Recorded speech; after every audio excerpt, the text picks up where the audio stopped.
Coba tebak dulu pertanyaan ini. 17 ditambah 8 berapa ya? 17 ditambah negatif 8, negatif 17 ditambah 8. Berapa juga nih? Negatif 17 ditambah negatif 8. Apakah semuanya ini hasilnya sama?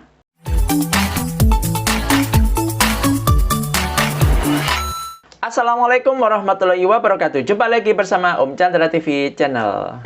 Pada kesempatan kali ini saya ingin membahas tentang penjumlahan bilangan bulat menggunakan cara pahala dan dosa. Aturan cara pahala dan dosa terinspirasi dari 3 firman Allah berikut ini. Surat Hud ayat 114. Dan laksanakanlah sholat pada kedua ujung siang, pagi dan petang, dan pada bagian permulaan malam. Perbuatan-perbuatan baik itu pahala menghapus kesalahan-kesalahan dosa. Itulah peringatan bagi orang-orang yang selalu mengingat Allah. Al-Mu'minun ayat 102. Barang siapa yang berat timbangan, pahala atau kebaikannya, maka mereka itulah orang-orang yang dapat keberuntungan. Dan surat Az-Zumar ayat 65. Dan sungguh telah diwahyukan kepadamu dan kepada nabi-nabi sebelummu. Sungguh jika engkau mempersekutukan Allah, niscaya akan hapuslah amalmu, pahala, dan tentulah engkau termasuk orang yang rugi. Ketiga ayat Al-Quran tersebut dapat dinyatakan sebagai aturan operasi hitung penjumlahan bilangan bulat. Pahala dinyatakan sebagai bilangan positif, disimbolkan O kapital. Dosa dinyatakan sebagai bilangan negatif, disimbolkan garis miring. Dalam penjumlahan bilangan bulat, jika bilangan positif dijumlahkan dengan bilangan positif, maka hasilnya adalah bilangan positif. Contoh, 10 ditambah 7. Maka kita artikan 10 pahala dengan 7 pahala. Jika ini kita pertemukan, maka terkumpullah 17 pahala. Berarti hasilnya adalah beruntung, yaitu bilangan positif. Maka jawabannya adalah 17. Dalam penjumlahan bilangan bulat, jika bilangan negatif dijumlahkan dengan bilangan negatif, maka hasilnya adalah bilangan negatif. Contoh, negatif 5 ditambah negatif 10. 5 dosa dengan 10 dosa. Jika ini digabungkan, maka terkumpullah 15 dosa. Berarti hasilnya adalah rugi, yaitu bilangan negatif. Maka jawabannya adalah negatif 15. Dalam penjumlahan bilangan bulat, jika bilangan positif sama besarnya dengan bilangan negatif, maka hasilnya adalah 0. Contoh, 10 ditambah negatif 10. 10 pahala dan 10 dosa. Jika ini kita pertemukan, maka pahala akan menghapus dosa, tetapi tidak ada pahala yang tersisa. Berarti hasilnya adalah 0. Dalam penjumlahan bilangan bulat, jika bilangan positif lebih besar dari bilangan negatif, maka hasilnya adalah bilangan positif.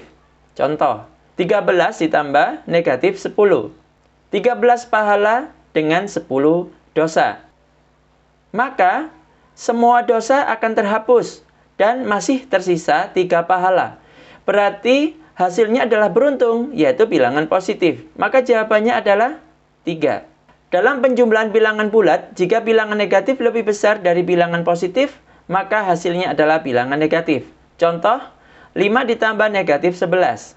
5 pahala dengan 11 dosa. Jika ini kita pertemukan, maka pahala hanya akan menghapus 5 dosa. Masih tersisa 6 dosa. Berarti hasilnya adalah rugi, yaitu bilangan negatif. Maka jawabannya adalah negatif 6. Mari kita cek pemahaman kita. Kita bahas bersama soal yang ada pada permulaan video ini tadi. 17 ditambah 8 sama dengan, maka ini berarti 17 pahala dengan 8 pahala. Maka terkumpullah 25 pahala. 17 ditambah 8 maka berarti sama dengan 25. 17 ditambah negatif 8. 17 pahala dengan 8 dosa. Maka tersisa 9 pahala. Maka 17 ditambah negatif 8 sama dengan 9. Negatif 17 ditambah 8. 17 dosa dengan 8 pahala. Maka tersisa 9 dosa. Negatif 17 ditambah 8 sama dengan negatif 9. Berikutnya, negatif 17 ditambah negatif 8. Ini berarti 17 dosa dengan 8 dosa. Maka 25 dosa yang terkumpul. Maka bisa disimpulkan negatif 17 ditambah negatif 8 sama dengan negatif 25. Oke, itu saja yang bisa saya sampaikan. Semoga bermanfaat. Jika video ini bermanfaat, silakan klik subscribe channel ini sehingga bisa mengikuti video-video menarik lainnya dari Om Chandra TV Channel. Assalamualaikum warahmatullahi wabarakatuh.